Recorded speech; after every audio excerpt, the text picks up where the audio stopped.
Friends, if you could hear me, we're just going to take a moment.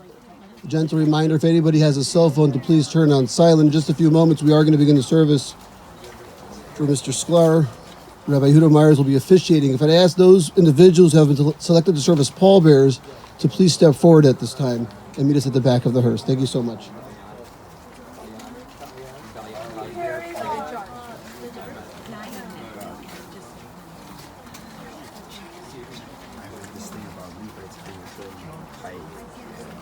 That's so cool, right?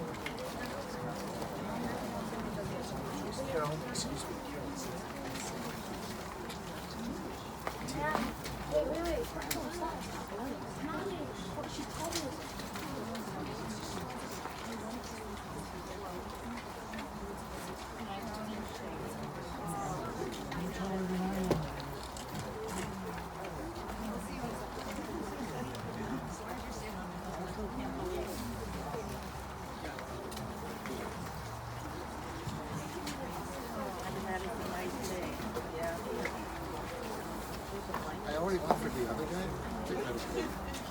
Huh?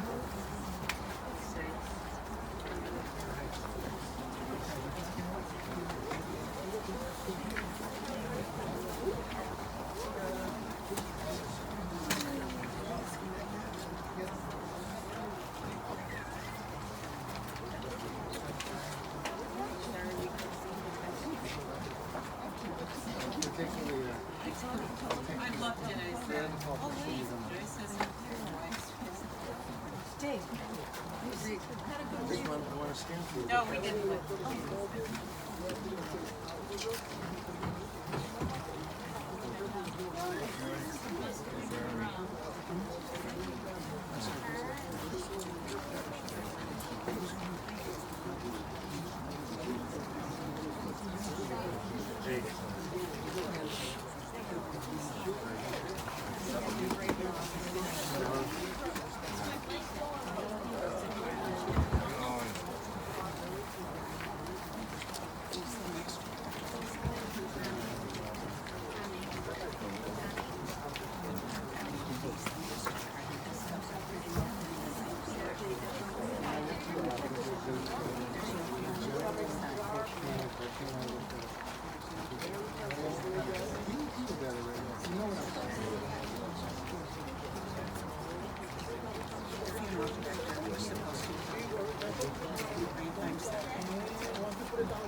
Thank you, pallbearers, if you want to join us under the canopy.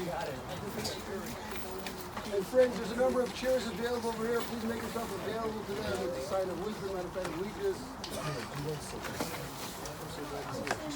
Once again, another gentle reminder, if anybody does have a phone, please take a moment to turn on silent.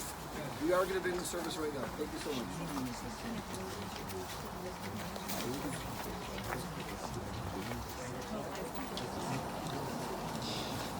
We are here today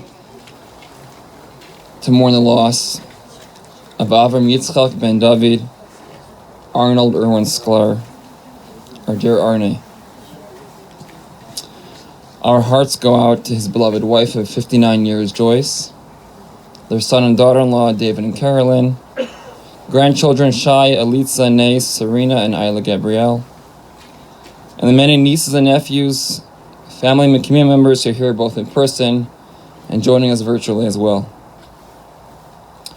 I specifically want to thank Elisa and Minuch for traveling in from Brooklyn to be with us here this morning. Arnie was born in Brooklyn in 1935 to loving parents David and Sarah and his older siblings Dolly and Vel. The family attended the local Borough Park Shtibel, as well as Temple Beth El. Arnie went to Eitz Chaim Elementary School before enrolling into prestigious High School of Music and Art in Manhattan.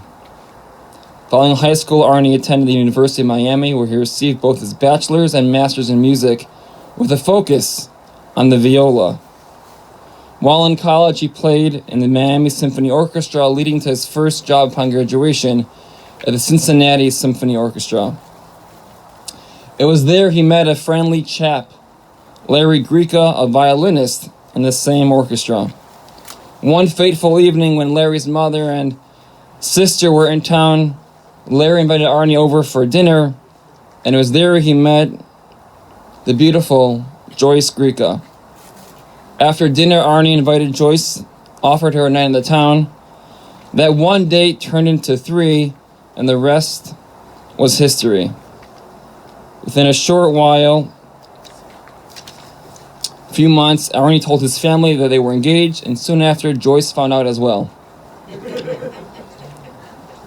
Arnie and Joyce were married on August 11th, 1963. Upon receiving his position as the music director at Hinsdale High School, they moved back to Chicago in 1964, where Arnie additionally joined the coveted Grant Park Orchestra as a violist, a role he held for the next 41 years. In 1967, their beloved son David was born, and the following year they moved to Lincolnwood, where they joined and became integral members of Lincolnwood Jewish congregation. A few years later, Arnie was hired as the musical director in Niles North and music coordinator for District 68, a position he would cherish for 30 years. With his free time from teaching, Arnie filled his and Joyce's life with music.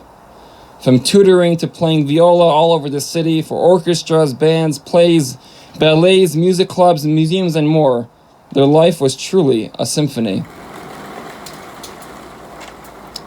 If you went to a classical music performance in the Chicagoland area from 1965 to 2005, chances are you heard the graceful yet passionate music emanating from the strings of Arnie's viola. Beyond his professional career, Arnie, together with his wife Joyce, built a beautiful home together, living life to its fullest in every sense of the word. From date nights to vacations to entertaining to their involvement at LJC, and of course, raising their beloved son David, Arnie and Joyce were an incredible team. It is therefore most fitting to ask David to begin by sharing a few words with us this morning.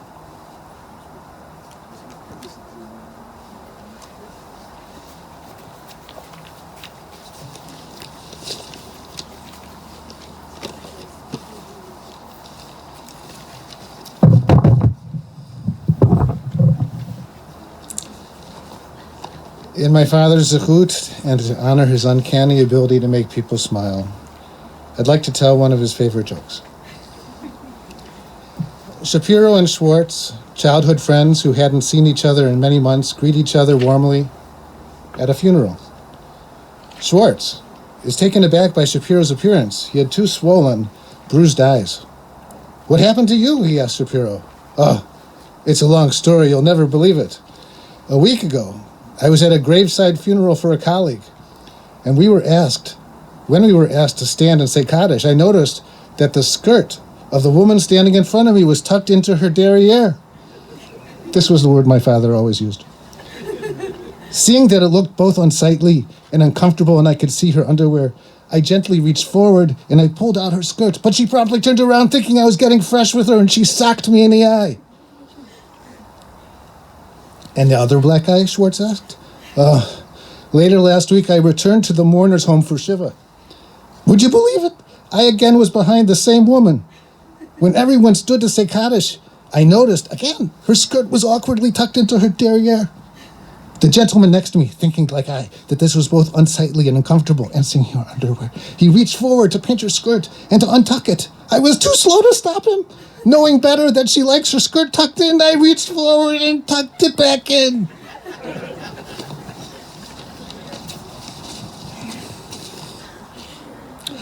My dad couldn't but bring smiles to others. He had personality, he had zest, there was energy in his eyes, and his eyes were alive and always smiling. He brought you into a special world filled with music, with humor, and oh so many stories, and with his laugh. Everyone who has texted me in the last couple days wishing their condolences has commented on his smile. And today is his funeral. It is a transition time, and like transition times, it could be filled with anxiety and uncertainty. But as yesterday was Shabbat, a day thoroughly of peace, I feel that this transition time should be marked with a special acknowledgement of the special person my dad will always be to me. Let me tell you about Shabbat at the Sklar home. It was a busy day for my father, a professional musician, whose life was filled with joy. The joy of his family, the joy of Yiddishkeit, and the joy of music. And Shabbat, he enjoyed all three. A typical summer Shabbat would begin from my dad going to shul. He davened, he kibitzed at the Kiddush club during the Haftorah, he heard the Devar Torah, and then he left. He went to a Grant Park rehearsal. He returned home. He then had Shabbat lunch. We benched. And then he'd get ready to go to the Lincolnwood pool for an afternoon swim and then take a nap. And in the evening, he'd return for the concert. Let me tell you about the Lincolnwood pool.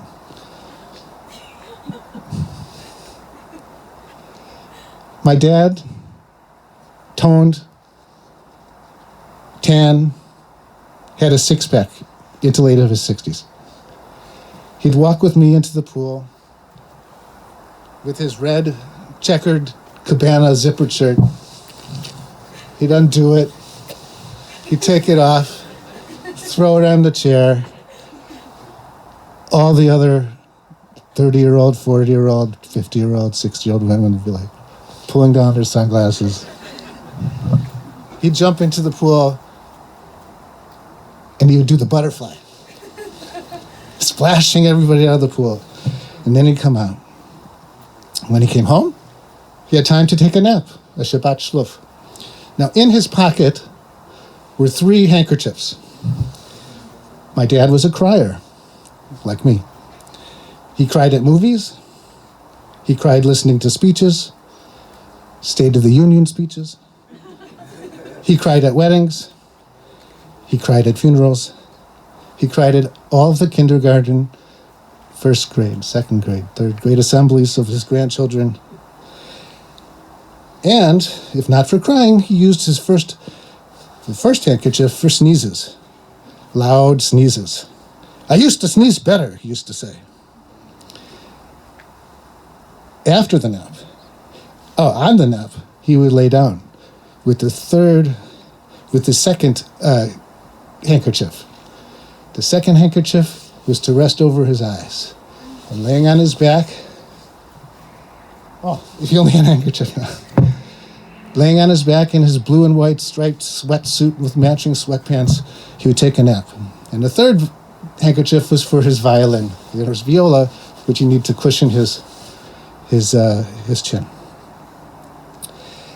At the concert, black bow tie, black slacks, white blazer, ounces of aftershave, men's hairspray to keep his black hair completely unyielding even to the strongest lakeside winds.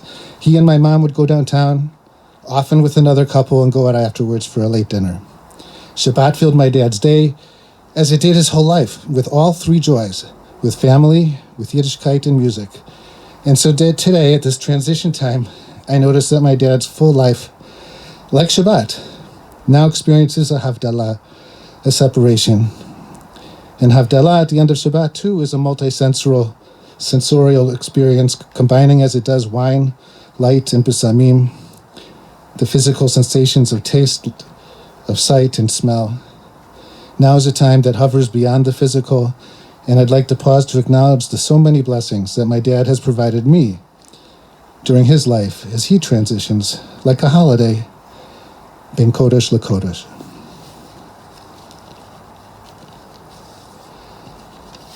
My dad showed the same dedication to my children as their papa as he did to me as a child.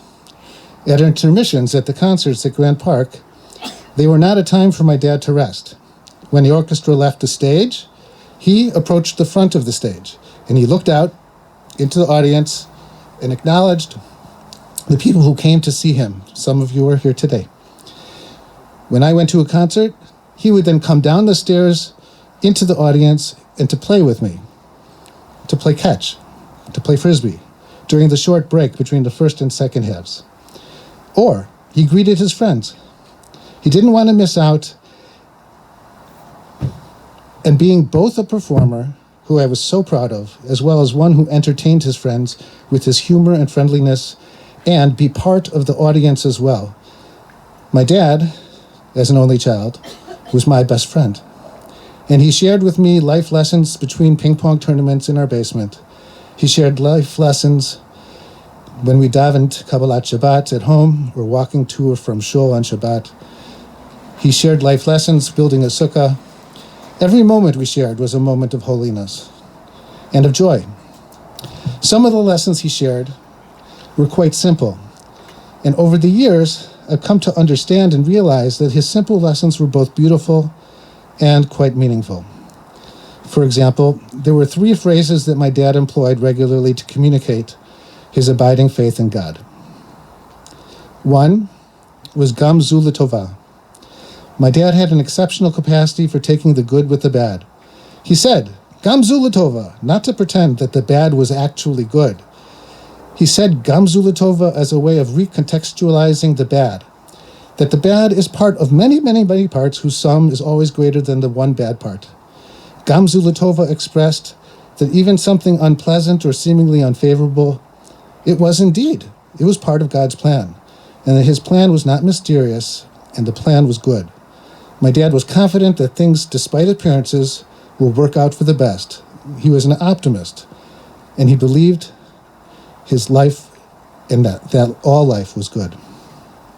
Another phrase that he said was Etzba Elohim, the finger of God. My dad believed in Hashkafa Pratit, divine providence or grace, though he wouldn't think grace was a particularly Jewish term. He saw God's handiwork in so many things, and he did not see it just as a providential reward for good behavior. I don't think he bought into that. But he did believe that will, on behalf of people, and grace coming from God intersect. He believed the consequences of hard work resulted in God's grace. He encouraged, he motivated others, me in particular, to work hard and to do their best. Doing one's best, my dad saw, was our obligation. It was our part of the breed. And he felt that God responded and acknowledged this effort and commitment and hard work to be our partner in our creative pursuits. These are examples of what my dad saw as Etzba Elohim.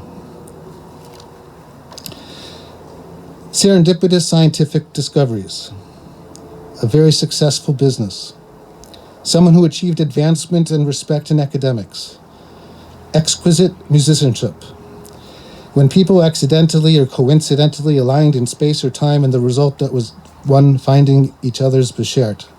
That too was Etzba Elohim. Israeli wartime successes were not luck, but they were also not strictly skill, but they were Etzba Elohim, the finger of God. My dad's Hasidic ancestors, they identified as partners in perfecting God's creation. But my dad turned this heritage on its head. He suggested differently. He said that it was by Elohim, that God is a partner in our creative efforts and not the other way around. He said, when we work hard, God takes notice and blessings flow. My dad worked hard, and he was truly blessed. And if something did not work out all right, it wasn't true that it happened without the finger of God. Instead, Gam Zu L'Tova. The third phrase he commonly used to express simultaneously both my dad's disappointment and in people and his faith in God. My dad expressed disappointment in people who made bad choices, like Jewish business thieves, self-hating Jews, cheats in relationship, anti-Semitic legislators. He said these people acted absoluchus. I don't know what that means. I'd ask him, what is absoluchus? He said, it's a purposely inefficient and inconvoluted way. It's when people do things in order to corrupt or to deceive. When I asked him to describe what absoluchus means, he said, it was like trying to accomplish something by doing it the wrong way, putting your hand behind your back and doing it that way. When people have opportunities to do things the right way, and when people purposely choose the wrong way, they do it absoluchus, defiantly, choosing to ignore what clearly is what is in the world's best interest. And when people act absoluchus, they are breaking the brit. My dad, Arnie, Senior Sklar, Papa Goose, Papa to my children, Uncle Arnie, Avraham Yitzchak ben David and Sarah. He led his life the right way, and I believe God noticed, and he was blessed. My mom, married with my dad for 59 years. Their marriage was one of dedication. They were partners, and they brought out the best in each other. They had fun, they traveled, they shared their everything together. They played beautiful music together. We'll miss you, Dad.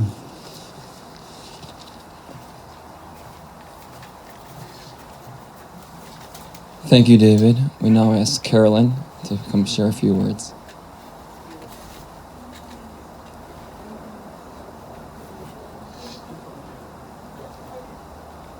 No.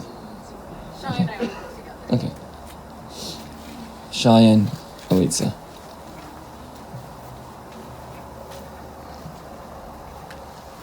You started and just stay with me and I'll just sprinkle some stuff in.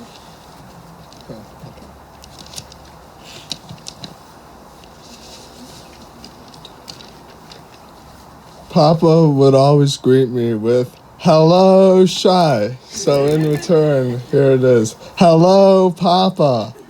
I will always cherish the time I spent living with you last year. I'd come home after a long day, and you were always there to make conversations. How are your classes? What classes are you in? What are you learning? And your favorite, are there any Jewish girls that you're meeting? The list would go on and on. You would always show interest in my life, and there's no better quality to have. Your commitment to Judaism was impeccable. You would daven every morning and link with a Jewish congregation. Even when you couldn't go to shul anymore, you would always put tefillin on each morning. It was past Sukkot, at the age of 87. You insisted on sitting in the sukkah, even though it was cold outside. You then spent the entire evening regaling us with stories of your childhood in Brooklyn and Sukkot as it was over 80 years ago. It reminded me of how important Judaism was to you, and I felt the power of Judaism being transformed from generation to generation, Lador Vador. I also remember being at shul for your 75th birthday, and when everyone threw candy at you, after you read the Haftorah, you stood there on the bima, picking up the candy, and throwing it back at me. I'll always remember that. You taught me to love baseball. I still can't always know the difference between a curveball and a fastball, but you would always know it. You told me about growing up as a Dodgers fan, going to Ebbets Field with your brother, how you guys would rush the field after they would win games, how thrilling it was to watch Jackie Robinson steal home. We listened to Cubs games on the radio when you would drive me, and you taught me the difference between a play-by-play announcer and a color commentator. Lastly, I won't forget your jokes, many of them dirty. You could always tell a great joke and make the entire room laugh. Papa, the storyteller, the conversationalist, the one dedicated to his beliefs, the jokester, I will always love you. Yeah. Okay. I have few thoughts on my phone. I was talking with my sisters yesterday about the nuances of how to say the hello. Isla, for example, expressed that it's like an extremely long hello, like, hello, Isla. Like, even longer than you did before. So, thinking about all of us when we would walk in and how much strength Papa would have, even at the end when he wasn't as strong, to say hello to us and to greet us and to ask us exactly how are we doing and how is our day going. I even called on Wednesday, the day before Papa passed away, and I had, Elitza, how are your classes going? Good luck in school. Always good luck in school and seeing like what is the task at hand and to deal with that task at hand. That was something that I was also talking about with my siblings that Papa was always doing the thing right in front of him and doing it well. Meaning, even I stayed, just like I was saying that he stayed at my grandparents' house last year, I also, about a year ago, stayed with you guys for a bit when you took me in when our family had COVID. And Papa, even if he wasn't going to shul anymore, when he woke up in the morning, he had his eggs, he was davening, he put on his tefillin. Waking up in the morning and going to shul with Grandma, and Papa was already, he was at shul, he was there, we'd see him after. He'd coming in, I'm going to miss Papa coming in the side door from the garage while we'll be sitting at the table after Papa finished from morning minyan. Just this commitment, even at 87, to be putting on his tefillin, to be waking up in the morning, to be davening shachrit. The sense of like, I have this duty and I'm going. And it was that same commitment that was at us when we were at Gan Yaladim, Skokie Salman Schechter, Hillel Torah there. He was there to support us. I was looking at my voice notes recently and at my missed messages and the voicemails that I have. And there's one that's a recording. Hi, this is Grandma and Papa. After I did a Haftorah on Tisha B'Av, that you guys went on Zoom, even when I was in New York, and it wasn't just that you were coming to our things in Skokie and our things in Lincolnwood and our things in Deerfield. Not only when you were in Florida and I'm playing basketball in Miami, you go down to Miami to watch me play and to go out to dinner with us. But even when I was in New York, coming on Zoom to watch me do Haftorah. When I was in Israel and I would do Haftorah and I would call Grandma and Papa would listen to my Haftorah and correct me. It was Papa who taught me how to do Haftorah in the first place.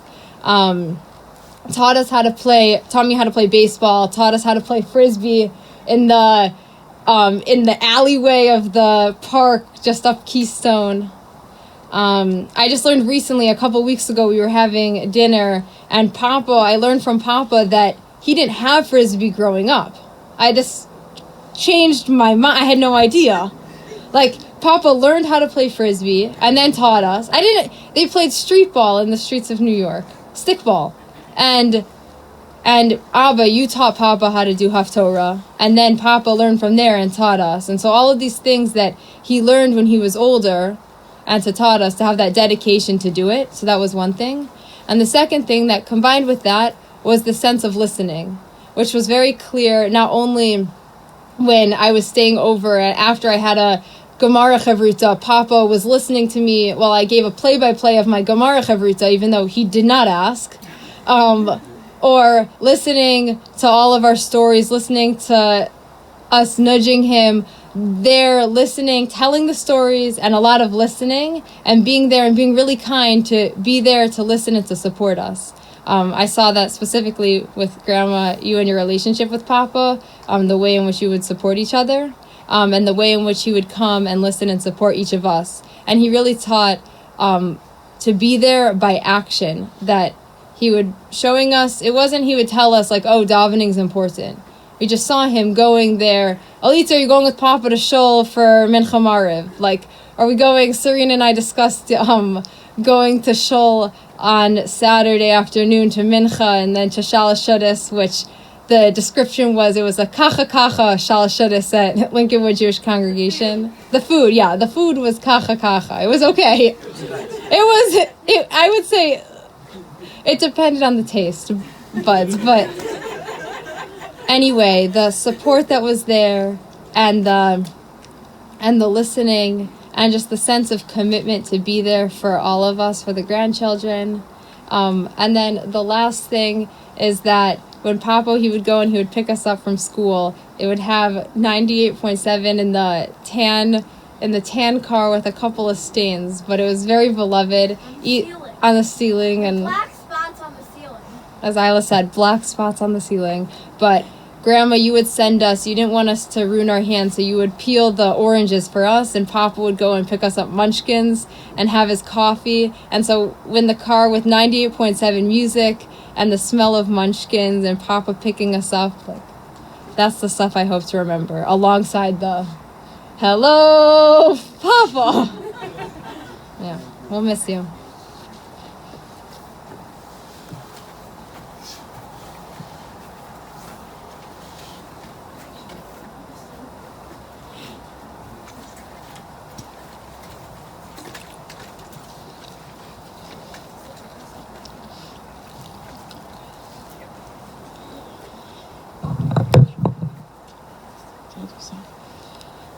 Dear Dad, I imagine as a daughter-in-law, I may have made some serious missteps, and for all of those, I apologize and ask for your forgiveness. And I apologize that I believed you would always be around, because you always bounced back from hospitalizations or heart problems or surgeries or cancer. I was so completely unsuspecting of the possibility of your passing that I lacked the clarity of mind and sufficient time to write a proper eulogy, so instead I wrote you a letter. Although you were 87 years old, I never actually imagined you not being a living presence in my life, because even as you have grown more quiet and moved more slowly over the years, you have always been to me that exuberant man I first met almost a quarter of a century ago at Slice of Life, when like a lightning bolt, you swept in to meet me for the first time. You, looking years younger than your age, with a perfect tan and your broad shoulders donning a tuxedo, quickly interrogated me and then just as suddenly flew away to perform your viola in a concert. The brief encounter was actually a shock to my system.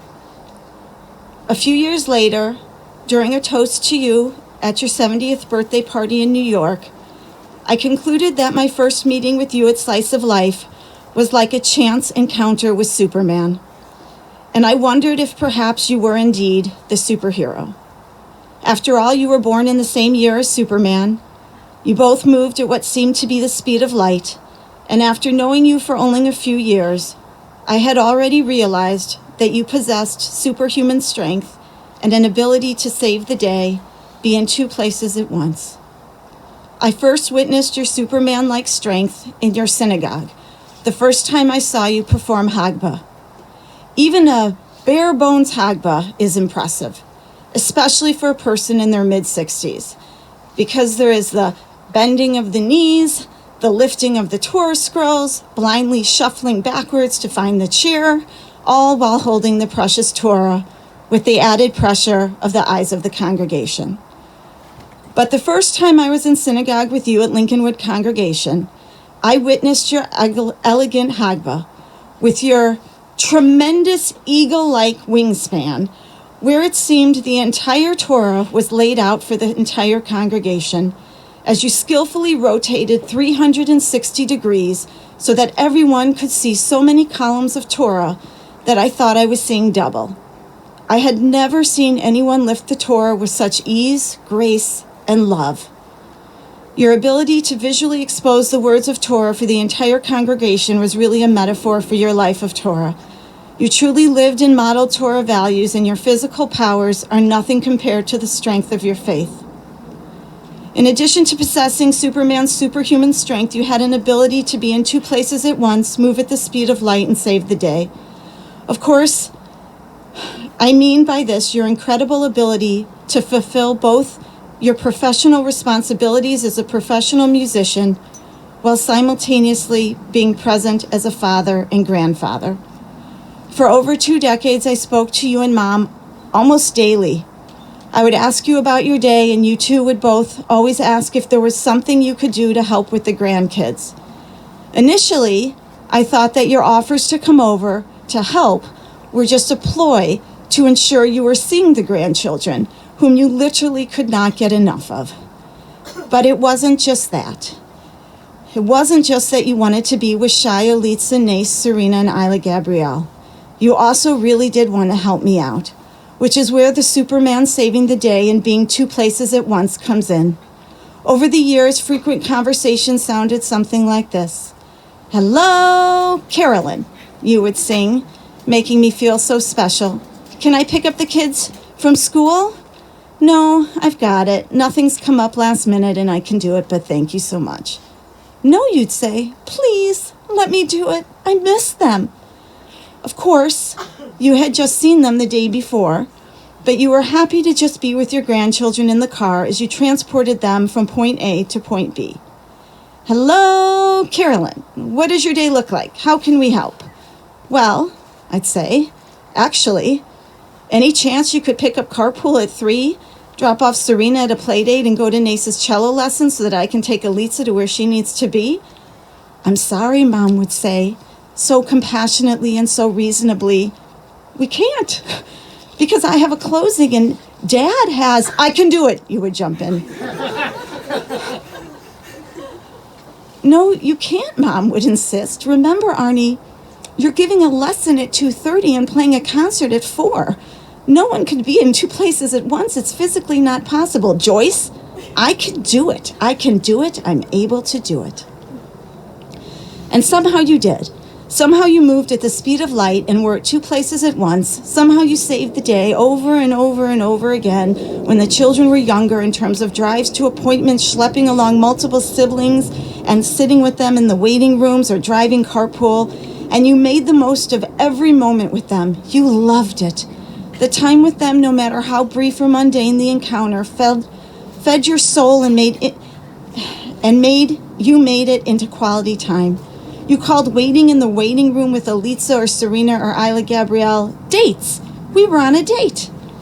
And your help was not limited to being with the children. You would also call me from Costco to see what I needed, and you used to even fold our laundry when the kids were young after they fell asleep. You truly were the model of how to be a helpful father-in-law and devoted grandfather, and I've tried to thank you frequently over the years, and I want to thank you once more, publicly, now. Dad, we've always been honest with each other, like when you confessed to cutting Shai's hair. Though I was planning on waiting until he was 3, you saw that the hair seemed to get into Shai's 1-year-old eyes, and you didn't like to see it bothering him. So you decided on your own to give Shai his first haircut. So let's be honest now, Dad. While in many ways you're like Superman, we need to be candid about some inadequacies. And I mean inadequacies in Superman, not in you. Because Superman lacks your wonderful sense of humor. You love nothing more than to share a joke, not infrequently a wildly inappropriate or dirty joke, and always with absolutely flawless delivery. And Superman did not possess your musical talent. You went to the kids' nursery and elementary schools, Hillel Torah, Salman Schechter, JCC, and performed the viola or violin for their classes, charming the teachers and students alike. I remember the first time I heard you play solo was actually at Gan Yeladim, where you came to perform for Shai's entire nursery school around Sukkot. You were a natural in front of the group, and you had a commanding presence. I recall the mom and other teachers flirting with you. You would take out your instrument and ask if the children see a lot of bees at Sukkot, and then you would play the famous Flight of the Bumblebee. The startling strength of force and beauty took my breath away. All of the squirmy children literally sat perfectly still in awe of your playing. Once Nace began playing cello, you performed duets with him at nursery school, and you would always start by saying something like, Nace and I descend from the priestly Levite tribe who played music in the ancient temple days. That's why it is so important for us to be musical and committed to serious study. Most of the 4-year-olds looked totally confused, but you were undeterred, adding, Carolyn also descends from the Levite tribe. That's why she and David are such a perfect match. Dad, you have been a blessing to the entire Rheinglass, and Horton families. My parents and siblings and nieces and nephews feel your void and have helped with logistics and flown in from the West and the South and college campuses and even Europe to see you off to your final resting place. In a way, I wasn't wrong when I thought I would have you forever, because you will always be present in my life. Your legacy carries on in Shai's kindness and selfless ways, in the Haftorah you taught Elitsa how to chant, in the music soaring through Nace's cello bow, in the natural Torah knowledge and exuberance Serena possesses, and in Isla Gabrielle's giggle and love of comedy. And of course, through my beloved, in David, and all of the wonderful qualities you cultivated in him. I love you so much, Dad. I miss you terribly already. The world has indeed lost a superhero.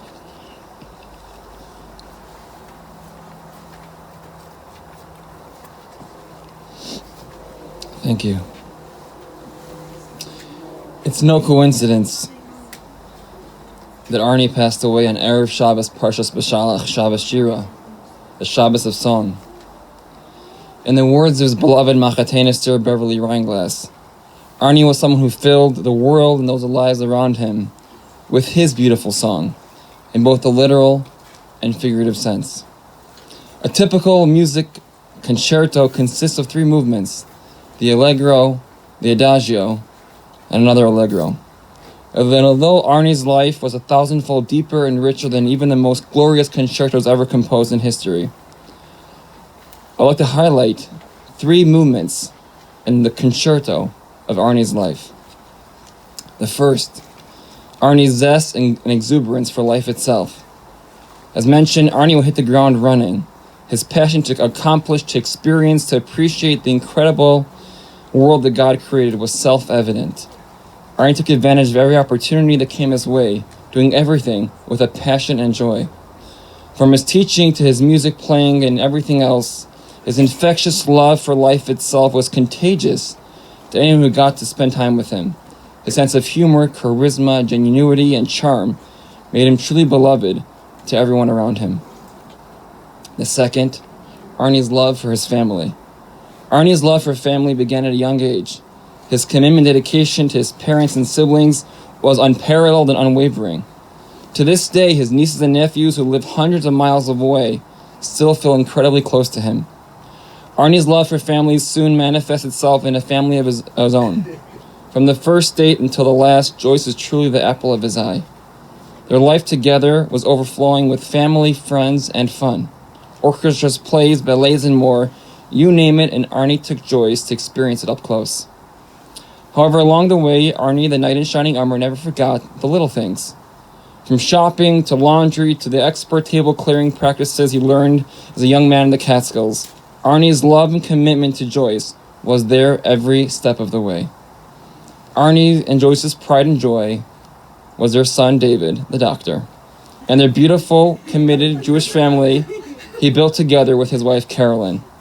Arnie truly cherished the relationship he had with his daughter-in-law Carolyn, who was just mentioned, and from the moment she joined the family, her parents, Beverly and Howard, too became part of their family. Arnie's commitment and devotion to family naturally extended to his grandchildren. From Cubs games to vacations, sports games, carpools, doctor's appointments, school performances, and so much more. And all of these because Arnie genuinely loved spending time with his grandchildren. His love for family was unparalleled.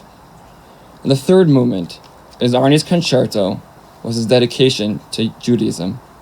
When finding a home to raise their son David, Arnie and Joyce specifically chose a place near a shul where they could be inspired and connected, moving less than a block away from LJC. Arnie and Joyce worked hard to send David to day school, Solomon Schechter and Ida Crown, and were so incredibly proud of the strong and committed Jewish family that David and Carolyn raised themselves. Arnie's dedication to continued within the walls of the synagogue itself. For years, Arnie ran the teen minyan at the shul, inspiring and teaching countless young men how to lead the davening. Anyone who had the chance to daven with Arnie on Shabbos got to experience the most beautiful and appreciated backseat chazan to ever walk into shul. His harmonies and melodies with the chazan vastly enhanced the davening for all those around him. Arnie served on the board of the shul for many years before assuming the role of president of the synagogue, whereby he was able to further cement his dedication and commitment to Yiddishkeit and the Jewish community. And as was mentioned, despite being a man who was always running around 1,000 places to be, he attended minyan every single morning. Even in his later years when he was too weak to go to shul, he never missed a single morning, putting his tefillin and davening. Whether in his relationship with his family, community, or God, Arnie never forgot that oftentimes it is the little things that matter most. But perhaps the most incredible thing about Arnie was he was able to take all 3 movements, his passion for music, life, love and family, and commitment to Judaism, and blend them all together in a melodious symphony. Together with his beloved wife and soulmate Joyce, they organized and ran a magnificent music series at the synagogue for 25 years. The thousands and thousands of dollars they raised annually were the lifeblood of the shul for so many years. The amount of lives impacted by those efforts is undoubtedly countless. It is therefore with great humility that I acknowledge and say a wholehearted thank you to Arnie and to you, Joyce, for I know that it is upon your shoulders that we all stand here today. There is so much more to say. I know I speak on behalf of everyone here and beyond when I say, Arnie, we will forever miss you.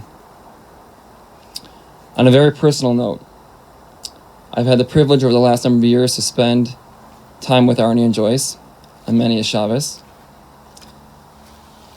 But I never got to appreciate the man that Arnie was until the last few days. And as therefore I ask a mechila, a forgiveness for not giving the proper kavod, honor due to a man of your great stature. And even though we are here today morning, we know that Arnie's song, his love for family and Yiddishkeit will live on through his beloved family and the entire LJC AGBI community. Tehei nishmasot tzuror b'tzor ha'chaim.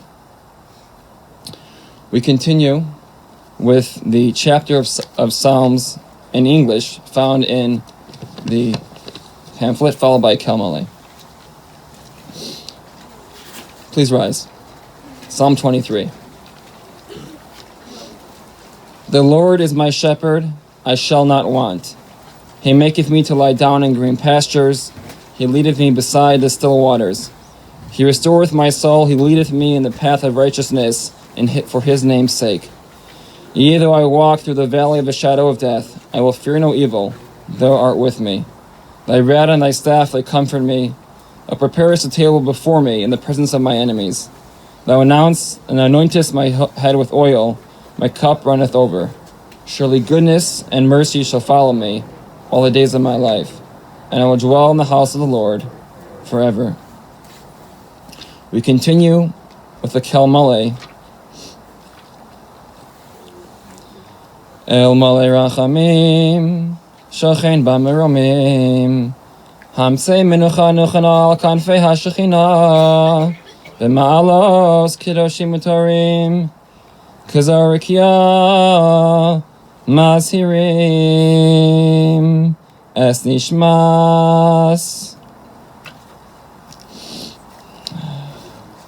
Avram Yitzchak, Ben Sari David Shalach Lolama Ba'avor Shanach Mispalim Baras Karas Nishmaso Beganetim Menuchaso Lachein Balarachamim Yasir Besisr Kanafav Lolamim Bitzrochem Yes Nishmaso Adonai Hu Nachalaso Yinuach B'Shalom Yishkavo V'Nomar Amen.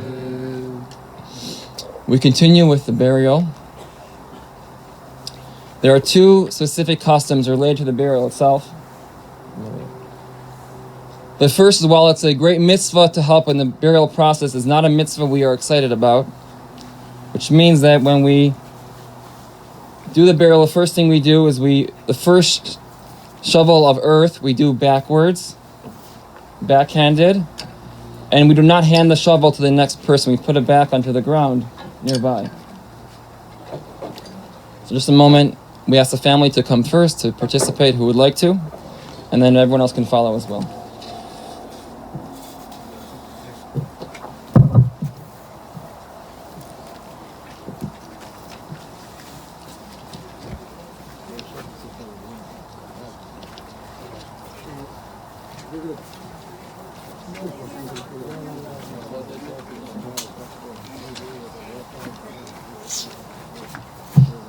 As I mentioned before, a number of people still wanted to sign the register book. It's going to be available just over here on the road.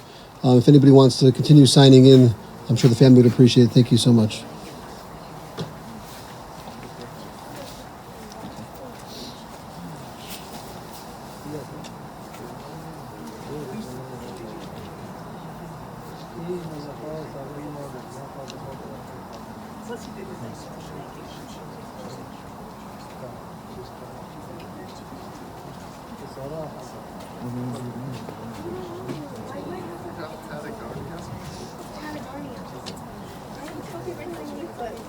Actually, I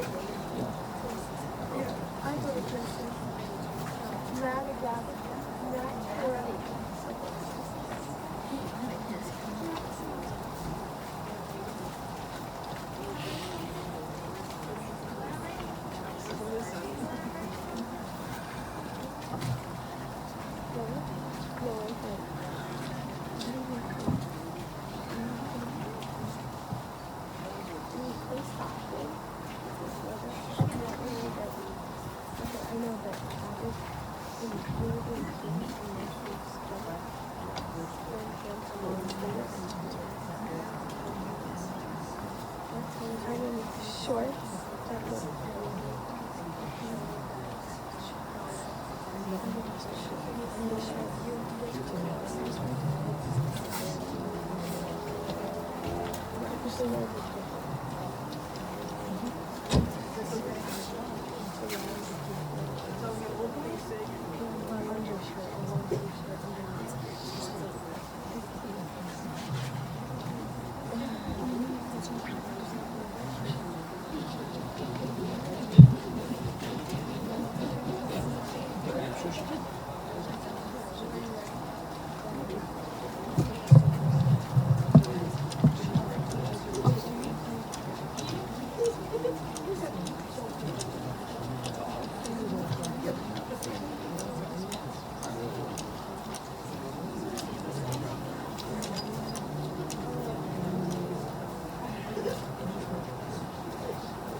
Friends, as the rabbi mentioned, in just a few moments, everybody will have an opportunity to place several measures of earth into the grave. Just a note, following the service here, the family will be sitting Shiva at the Sklar residence, 7135 North Keystone in Lincolnwood. That information, as well as the times, is listed on the service folder you received on your way into the cemetery. For those who are joining us online, on behalf of the family, thank you so much for joining. That information is on ChicagoJewishFunerals.com. Thank you so much.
I'm going to ask the family to first place several measures of earth for the focus of the stone of the grave.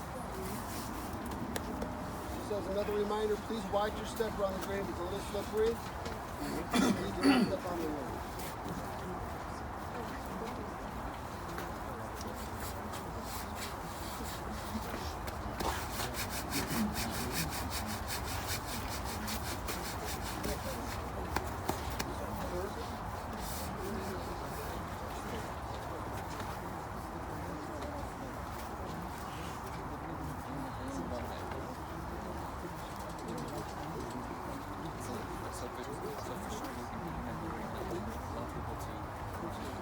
service because we're not going to so we can hold on 17 miles so we can do one more. And if you're able to be like to stay and to do the rest, we'll be finishing the next service at like this much. It's questions.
If anybody else wishes to participate, please step forward.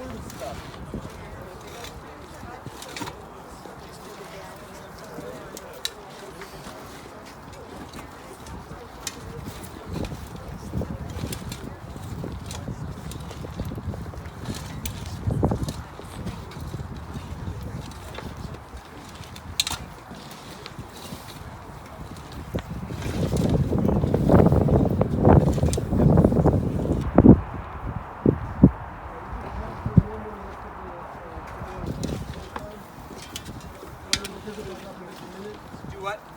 Oh, move out of the way. Dad. Moving out of the way.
Friends, if I could have everybody gather at the foot of the grave here, we're going to sing a big words of gratitude in just a moment.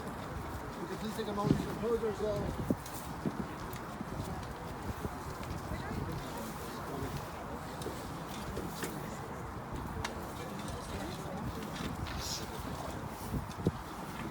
Friends, if you want to bring it in a little closer, please.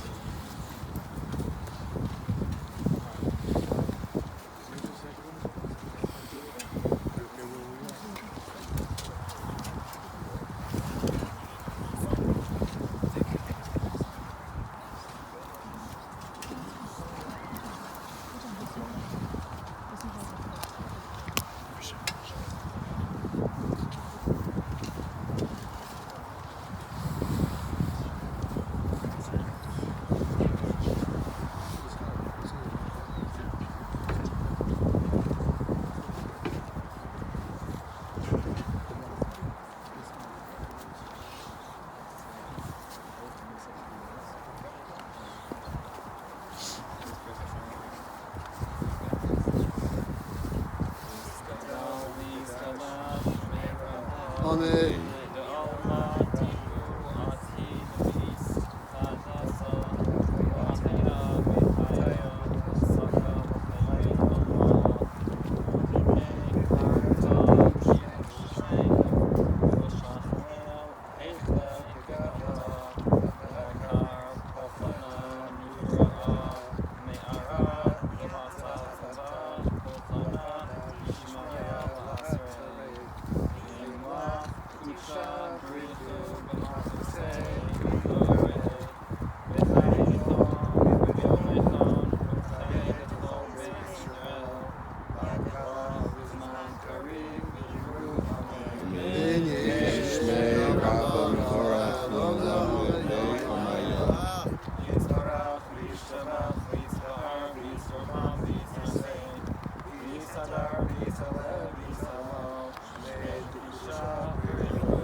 Nakom Yenachem Estem V'Tov Sha'ar V'Tzim B'Yushalayim.